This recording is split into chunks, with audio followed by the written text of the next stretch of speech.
Всем привет, на связи Анна Борисовская, астролог и коуч.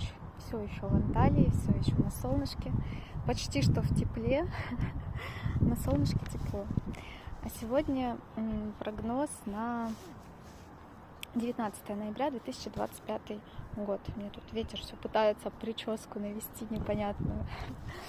И сегодня день, когда важно сохранять внутренний баланс. Энергия подталкивает к действиям, но действовать стоит не из позиции своих эмоций каких-то, а из состояния своей внутренней ясности. Это отличный момент, чтобы заявить о себе, довериться, запустить что-то новое. Главное не спешить, не торопиться, выбирать путь, где есть вдохновение, а не борьба какая-то. День покажет, гармония — это не пассивность, это сила, которая создает стабильность и успех. Обнимаю всех светом, солнцем и до новых встреч.